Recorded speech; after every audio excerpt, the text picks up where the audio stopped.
సంతోషగానాల స్తోత్ర సంపద నీకే చెల్లింతును ఎల్లవేళల. అనురాగశీలుడా అనుగ్రహపూర్ణుడా నీ గుణశీలత వర్ణింపతరమా. అనురాగశీలుడా అనుగ్రహపూర్ణుడా నీ గుణశీలత వర్ణింపతరమా. నా ప్రేమ ప్రపంచము నీవేనయ్యా, నీవు లేని లోకాన నేనుండలేనయ్యా. నా ప్రాణం నా ధ్యానం నీవేనయ్యా, నా ప్రాణం నా ధ్యానం నీవేనయ్యా. నీకేగా నా స్తుతి మాలిక, నీ కొరకే ఈ ఘన వేదిక.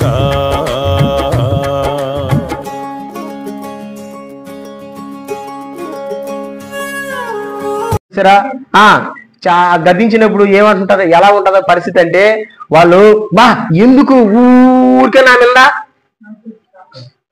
నస పెట్టుకోవడం అంటారు మీ లెక్కలో. నా మీద అరస్తుంటారు, అరస్తుంటారు.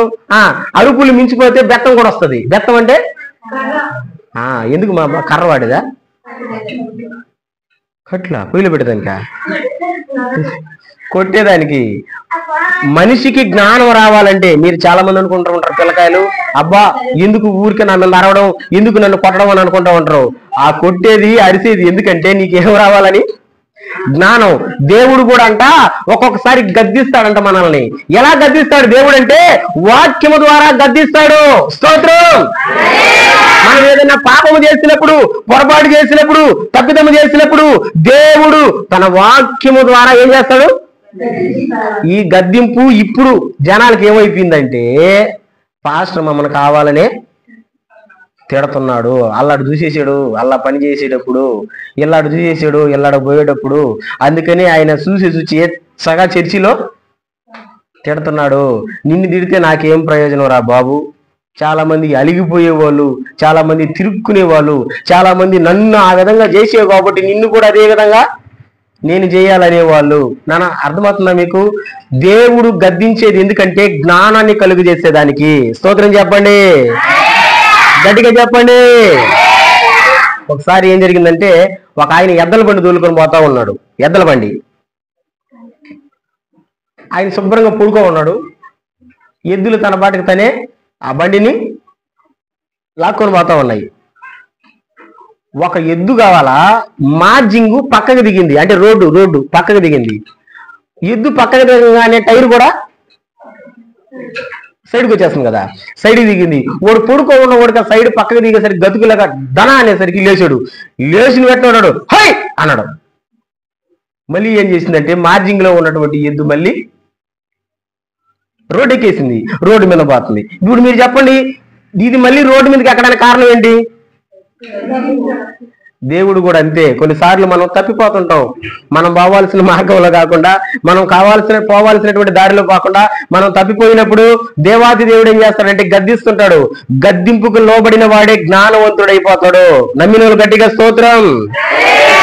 గద్దింపుకు గాన దాటిపోతే ఏం చేస్తాడు తెలుసా? ఆయన బెత్తం కూడా ఎత్తుకుంటాడు. బెత్తం అంటే ఏంటంటే, దేవుడు గాని కొట్టాడంటే, మీరు మనుషులు కొట్టే కొట్లాటలు చూస్తుంటారు కదా, మరి దేవుడు కొడితే అర్థం కాలేదా?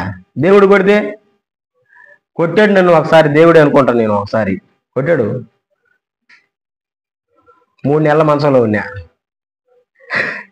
పైకే లేలా, 3 నెలల మంచంలో ఉన్నా. కొన్నిసార్లు అంతే, దేవునికి అయిష్టమైనటువంటి కార్యాలు మన జీవితంలో మనం చేస్తుంటే దేవాది దేవుడు కొడతాడు. ఆయన జ్ఞానము ఎలా వస్తుందయ్యా అని వాక్యం అంటుందంటే, బెత్తము ద్వారా చెప్పండి, గద్దింపు ద్వారా చెప్పండి, జ్ఞానం వస్తుంది. ఆ జ్ఞానము నీకు ఉపయోగమైనది. స్తోత్రం చెప్పండి గట్టిగా. యేసు శిష్యులు ఎంతమంది? మాట్లాడితే కదా ఎంతమంది? ఒక్కరు అంటున్నారు యొక్క, ఒక్కరు కాదు కదా, ఎంతమంది? ఆయన ఫస్ట్ పిలుచుకుని 12 మందిలో ఎవరికి దక్కనటువంటి భాగ్యం ఒక్కరికే దొక్కింది. ఎవరికి దక్కల ఆ భాగ్యం? ఒక్కడికే దక్కింది. ఎవరా ఒక్కడు? చూడండి, చదవండి. మత్తయి సువార్త 16వ అధ్యాయం 18వ వచనం. మత్తయి సువార్త 16వ అధ్యాయం 18వ వచనం. మీరు త్వరగా చదివితే త్వరగా వదిలేస్తా. 16:18. మత్తయి సువార్త 16వ అధ్యాయం 18వ వచనం చదవండి. అందుకైనా మీరైతే నేను ఎవరినని చెప్పుకొనుచున్నారని వారిని అడిగాను. అంతేనా? బైబిల్లో చదవండి. ఆయన ఫోన్లో చదువుతున్నాడు. ఆయన బైబిల్లో చదవండి. మత్తయి సువార్త 16వ అధ్యాయం 18వ వచనం.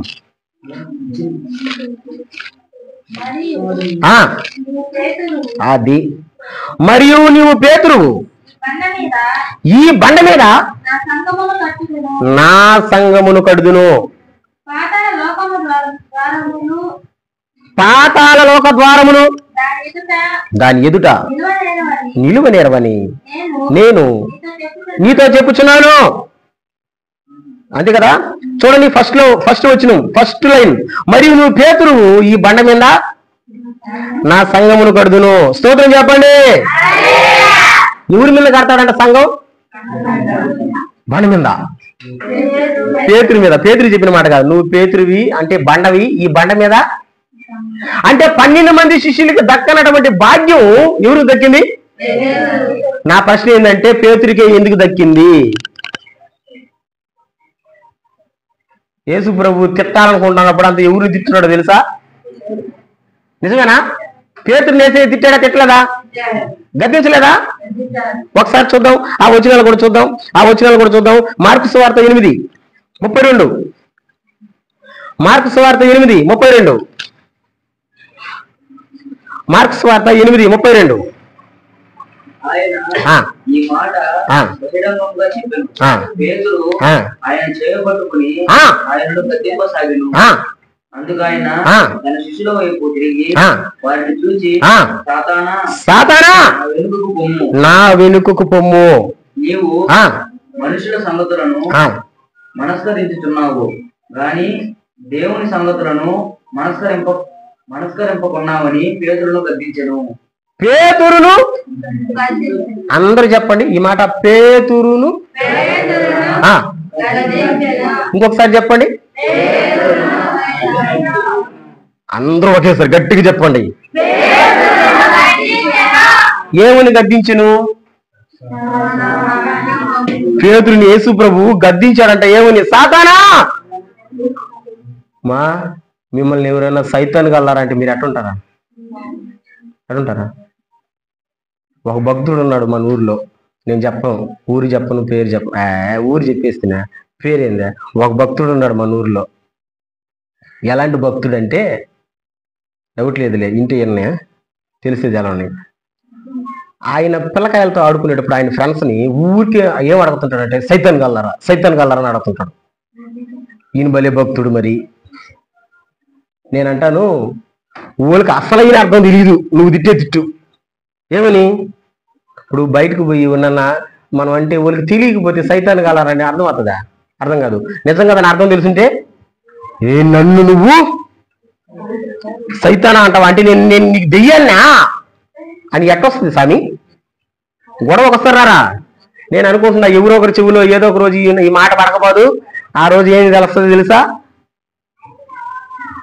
ఫైటింగ్ జరగబోదు. నేను ఎందుకు చెప్తున్నానంటే, నాన్న వినండి, భయంకరమైనటువంటి తిట్టు సైతానా అంటే ఎవరు ఒప్పుకోరు. మనం ఏదో వాక్యంలో ఏదో ఒక మాట అనేస్తేనే అది వాళ్ళకి సంబంధించింది కాదు. ఆ సమయానికి సంబంధించినటువంటి మాట వస్తేనే తట్టుకోలేక తిరుక్కొని మరి చిటికిలేసి మరి మాట్లాడే వాళ్ళు ఉన్నటువంటి నేటి సమాజంలో హలో సైతానా అంటే ఒప్పుకోరు. కానీ యేసు ప్రభు పేతురుని గద్దించాడు. ఏమని గద్దించాడు? సైతానా అని గద్దించాడు. హల్లెలూయా, హల్లెలూయా. సాదా సీదా మనలాంటి మనిషిగా అయ్యుంటే ఏమని ఉండాలా పేతురు? యేసయ్యా ఎవరు నువ్వు అనేది? ఏమని? నేను సైతాన్నా, నేను దెయ్యాన్నా అని తిరుక్కొని ఉండాలా. కానీ తిరుక్కున్నటువంటి మనిషి కాదుగాక కాదు. ఇంకొక సందర్భం చూద్దాం మత్తయి సువార్త 26వ అధ్యాయం 52వ వచనం. ఇంకా సేపట్లో చూద్దాం. మత్తయి సువార్త 26వ అధ్యాయం 52వ వచనం. తీసిన వాళ్ళు లేకపోతే 51 కూడా చదివింది. 51, 52. ఇదిగో యేసుతో కూడా ఉన్నవారిలో ఒకడు చేయి చాచి కత్తి దూసి ప్రధాన యాజకుడిని దాసుని కొట్టి వాని చెవి తేగనడిగాను. యేసు నీ కత్తి వరలో తిరిగి పెట్టుము, కత్తి పట్టుకుని వారందరూ కత్తి చేతనే నశించుడు. మా ఇది గద్దించడమా పొగడమా? ఏమని గద్దించాడు? కత్తి పట్టుకున్న వాళ్ళంతా కత్తి చేతనే చేస్తారన్నాడు. ఎవరిని అడిగిన మాట చెప్పాలా? యేసుని పట్టుకోవడానికి వస్తే పేతురు ఏం చేశాడంటే వరలో ఉన్నటువంటి కత్తి తీసి కుడి చెవిని నరికేశాడు.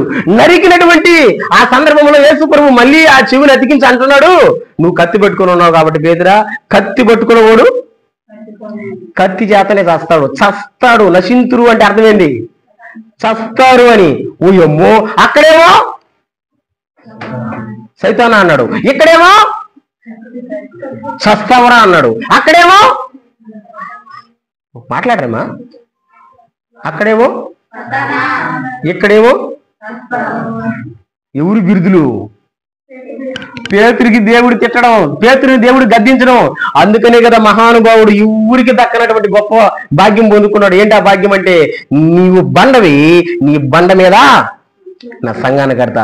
దేవుడు గద్దించాడంటే ఆ గద్దింపు నీ మేలు కొరకే.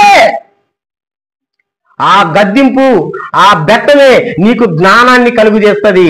ఆ జ్ఞానము నీకు ఉపయోగమైనది. స్తోత్రం చెప్పు. దేవుడు గద్దించేటప్పుడు విసుక్కోబాక, దేవుడు గద్దించేటప్పుడు విసుక్కోబాక. ఆ గద్దింపుకు లోబడు, ఆ గద్దింపుకు లోబడు. ఆ గద్దింపే నిన్ను జ్ఞానము కలిగేటట్టు చేస్తుంది. ఆ జ్ఞానము నీకు ఉపయోగమైనది. ఏం చెప్పాను ఇప్పటికి? చెప్పండి, ఏ ఉపయోగాలు మనిషికి? నెంబర్ 1 దైవభక్తి ఉపయోగం. ఎందుకు ఉపయోగం? మనకు కావాల్సిన ప్రతి అవసరం ఆ భక్తి ద్వారా తీరుతుంది. నెంబర్ 2 ఉపయోగమైందా? జ్ఞానం ఎట్లా వస్తుందో దేవుని వల్ల వస్తుంది. దేవుడు ఎట్లా రప్పిస్తాడు జ్ఞానం? మరి లోపడతారా? గద్దిస్తే తిరుక్కుంటారా? తిరుక్కున్న వాడిని మనం ఏమి చేయలేము. గద్దింపుకు లోబడినటువంటి వాడే ఆ జ్ఞానాన్ని పొందుకొని ఉపయోగమైన జ్ఞానంగా వాళ్ళ జీవితాల్లో ఉంటుంది. లాస్ట్ అండ్ ఫైనల్ 3, మనిషికి ఏది ఉపయోగము? ఒక మాట చెప్పి నేను ప్రార్థన చేస్తా. యెషయా గ్రంథం 48వ అధ్యాయం 17వ వచనం.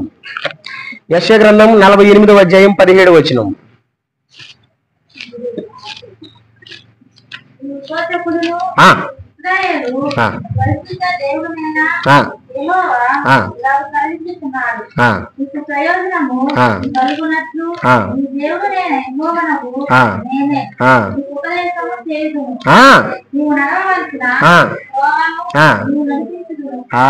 మా ఏదంటమా 3ది ప్రయోజనం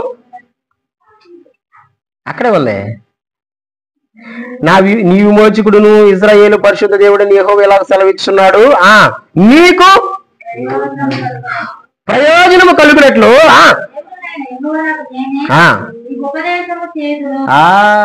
ఏం చేస్తాడంట? గట్టిగా చెప్పండి, గట్టిగా చెప్పండి. మనిషికి ఉపయోగమైనది లేదా ప్రయోజనమైనది 3వది ఏంటి? ఉపదేశం అంటే దేవుని వాక్యం.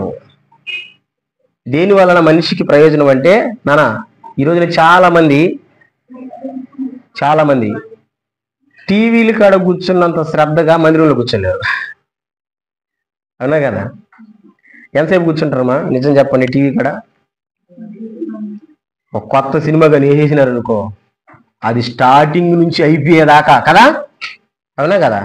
మేము చదువుకునే రోజుల్లో ఒక పాఠం వచ్చింది, ఏంది, టీవీ సెట్ అండ్ జిమ్మి సెట్ కావాలా దాని పేరు. టీవీ చూసి చూసి ఒక్కోడు తలకాయ టీవీగా మారిపోయింది.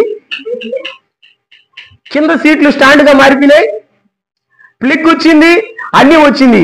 ఆడొక టీవీ, ఈడొక టీవీ. ఎంత సమయాన్ని గడుపుతారో దేంతో, అవునా కదా? మన చర్చి ఎప్పుడు స్టార్ట్ అవుతుంది, ఎప్పుడు ముగిస్తుందమ్మా అనా? 9 స్టార్ట్ అవుతుంది అంతే కదా? ఎప్పుడు ముగిస్తుందమ్మా? 11:30, 12 కూడా అవని. ఎన్ని గంటలు? ఆ సేపుడికి ఎన్నిసార్లు తిరుగుతారు మీరు బయటగా? ఒరే కరెంట్ వచ్చిందిరా పాస్టర్, ఫ్యాన్లు వేయలేదురా, వేయలే నేను కావాలని, చెమట కారాలని. ఎందుకని?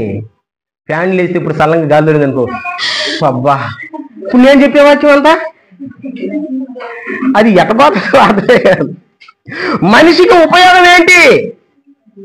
నువ్వు చేసేది నువ్వు వినేది కాదు. మనిషికి ఉపయోగం దేవుని ఉపదేశం, అనగా దేవుని వాక్యం. స్తోత్రం చెప్పు. అందుకే నేను ప్రతి సంఘాల్లో, ప్రతి దగ్గర, నేను వెళ్ళిన ప్రతి దగ్గర పాటల కంటే ఎక్కువ ప్రాముఖ్యత, పాటల కంటే ఎక్కువ ప్రాధాన్యత దేవుని వాక్యానికే ఉండాలి అని నేను కోరుకుంటా. ఎందుకంటే దేవుని వాక్యం మనకు ఉపయోగమైనది, ప్రయోజనమైనది. స్తోత్రం. ఎలా ప్రయోజనం? ఒక మాట, సామెతల గ్రంథం 10వ అధ్యాయం. ఇంక చూపించండి రెఫరెన్స్, లాస్ట్ రెఫరెన్స్. సామెతల గ్రంథం 10వ అధ్యాయం 17 వచనం చూడండి. సామెతల గ్రంథం ఆమా ఉపదేశము అంగీకరించువాడు. ఉపదేశం వల్ల ఏం ప్రయోజనం నీకంటే, ఉపదేశాన్ని అంగీకరిస్తే వాడు ఎక్కడున్నాడంట? జీవ మార్గం అంటే పరలోక మార్గం, పరలోకానికి వెళ్ళే మార్గం. స్తోత్రం చెప్పండి. నువ్వు పరలోకానికి పోవాలంటే మార్గం ఏది?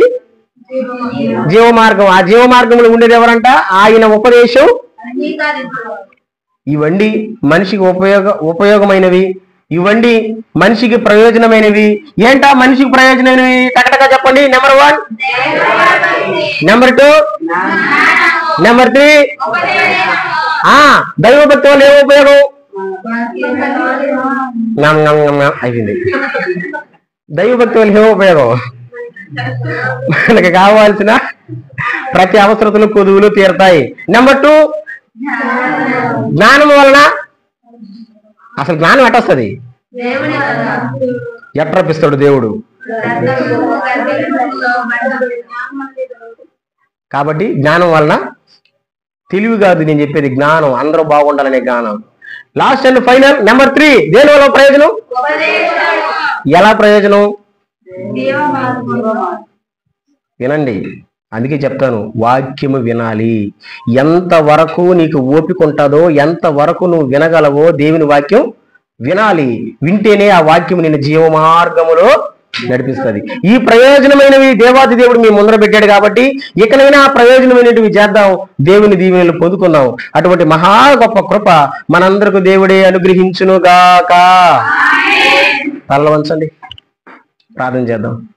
విన్నటువంటి వాక్యాన్ని బట్టి, ఈ దినం దేవాది దేవుడు సెలవిచ్చినటువంటి ప్రతి మాటను బట్టి ప్రభు సన్నిధిలో ప్రార్థన చేద్దాం.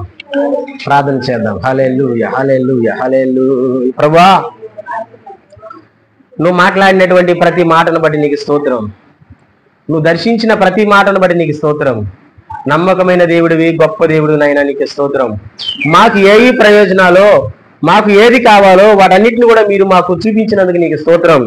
జాలి కలిగిన దేవుడానికి స్తోత్రం. ప్రార్థన చేద్దాం. విన్న వాక్యాన్ని బట్టి. ఈ స్థితిలో ఉన్నానంటే, ఇంకా బ్రతికున్నానంటే, ఈ స్థితిలో ఉన్నానంటే, ఇంకా బ్రతికున్నానంటే, నీ కృపా, నీ కృపా, నీ కృపా, ఇది నీ కృపా.